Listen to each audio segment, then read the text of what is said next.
Bonjour et bienvenue dans Solipulse, le rendez-vous qui aide les associations à lever des fonds. Je m'appelle Émilie Jodzi et je suis ravie de vous retrouver. La semaine dernière, on a abordé tout ce qui était contexte et enjeux de communication pour votre association. Aujourd'hui, on va se concentrer sur les objectifs de votre communication. Les objectifs, généralement en communication, ils peuvent être de 3 ordres.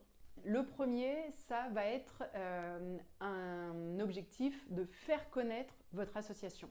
On parle généralement d'objectifs cognitifs. Vos communications, en tout cas, doivent permettre de fournir à vos parties prenantes les réponses aux 5 W plus H.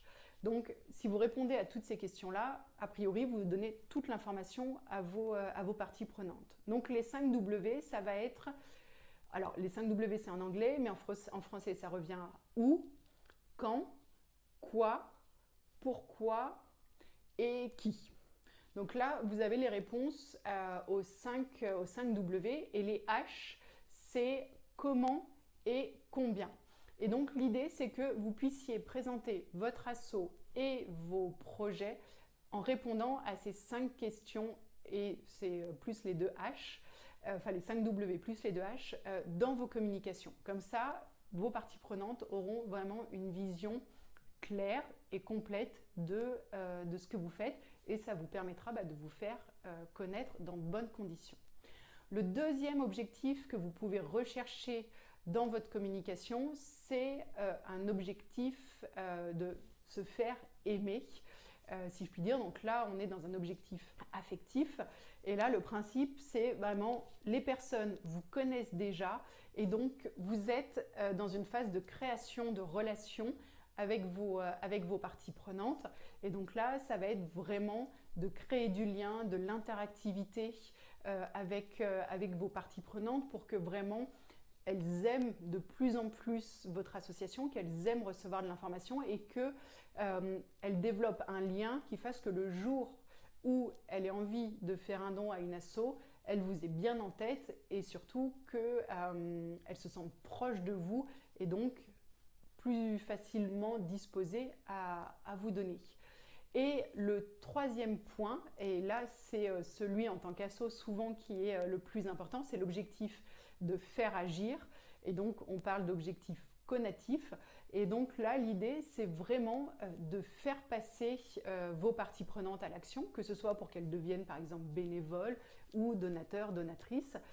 Et donc pour répondre à cet objectif-là, il faut que vos communications, notamment si par exemple pour remarquer, c'est pareil que ce soit pour, par exemple, du bénévolat ou un don financier. Si je reprends ces deux exemples-là, c'est qu'il faut que vos parties prenantes comprennent tout de suite qu'il y a un besoin très concret et très objectif et que c'est pour ça que vous les sollicitez actuellement. Il faut qu'elles comprennent également à travers votre communication que le besoin est urgent, que c'est pas demain qu'il faut y répondre, c'est aujourd'hui que vous avez besoin de bénévoles, c'est aujourd'hui que vous avez besoin de dons pour permettre d'agir en réponse à l'objectif que vous avez mis en avant. Et ensuite, il faut qu'à travers votre communication, votre partie prenante comprenne parfaitement que vous avez une raison très précise de vous adresser à elle. Et donc, la personne, du coup, doit comprendre que le message et votre communication doit être vraiment faite dans ce sens-là pour qu'elle se dise « ce message, il m'a été adressé à moi, rien qu'à moi, entre guillemets, et je dois agir. C'est de ma responsabilité d'agir. » Voilà, du coup, votre partie prenante devient un peu le super-héros de l'histoire. Vous avez besoin de lui ou d'elle et il faut vraiment, dans votre message, ça ressorte qu'il y a cette notion d'urgence, si je puis dire, de besoin concret et que voilà, vous avez besoin spécifiquement de la personne qui va recevoir votre communication. Voilà, c'est les 3 principaux objectifs de communication que vous pouvez poursuivre. Un point très important, c'est que vous ne ferez pas agir les personnes si vous n'avez pas pris la peine de vous faire connaître et de vous faire aimer. De même que vous aurez beaucoup de mal à les faire agir si vous passez directement de la phase je connais à la phase « je veux faire agir ». Pour identifier si vos objectifs de communication sont réalistes, il y a la méthode toute simple que vous connaissez sûrement, qui est la méthode SMART. La méthode SMART s'organise en 5 items pour les 5 lettres de SMART.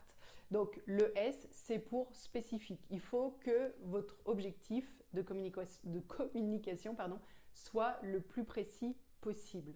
Ensuite, il y a le M pour mesurable. Et donc là, on va parler d'indicateurs qui vont devoir être définis pour que, après votre opération de communication, vous puissiez vous dire « Ah bah oui, ok, j'ai atteint l'objectif que je m'étais fixé en termes de communication ». Ensuite, il va y avoir le A pour atteignable. Est-ce que cet objectif de communication est à votre portée financièrement, humainement parlant, etc. Ensuite, il va y avoir le R pour réaliste.